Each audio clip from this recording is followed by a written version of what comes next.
Curious George and the Dinosaur by Margaret and H.A. Rays. For curious little monkeys everywhere. Published by Walker Books. Jimmy's class was taking a field trip to the museum, and George was going along.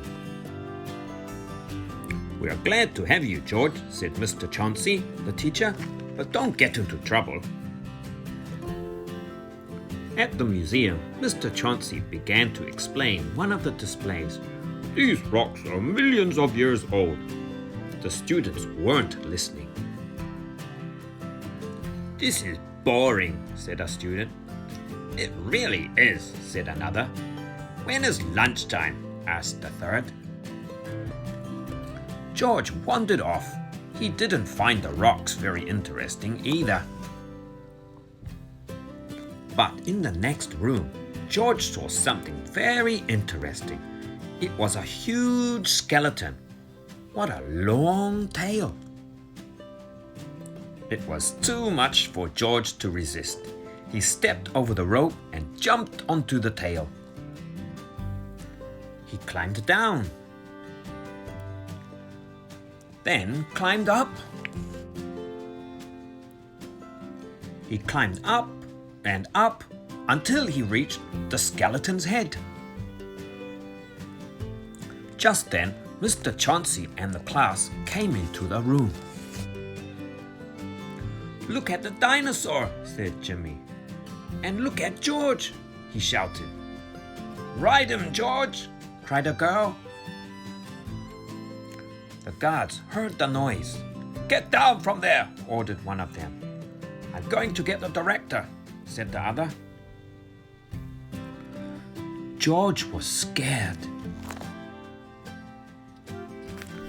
"Is that how they rode dinosaurs in the old days?" a girl asked Mr. Chauncey. "Well, no," he said. "Tell us more about the dinosaurs," someone said. George was curious. What was a dinosaur? "Well," said Mr. Chauncey, "the earth was once full of huge creatures like this." Suddenly, the director of the museum came charging in. "What's this about a monkey on our dinosaur?" he asked. "Guards, get that monkey down before he causes any damage," he ordered. Poor George. There he was at the top of a dinosaur with no place to hide. "Just a moment," said Mr. Chauncey. "George was a great help to me. He got the children interested in the dinosaurs." "We wouldn't have listened," said a boy. "It's so interesting," said another.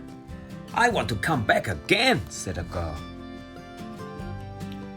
"Well," said the director, "I can see that our dinosaur isn't damaged. We'll forgive him this time." "You can come down, George," he called.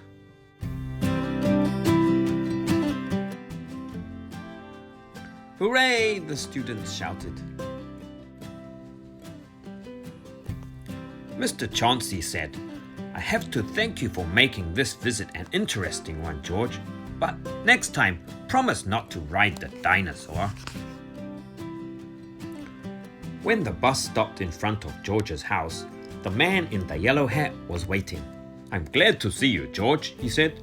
"I hope you kept out of trouble today."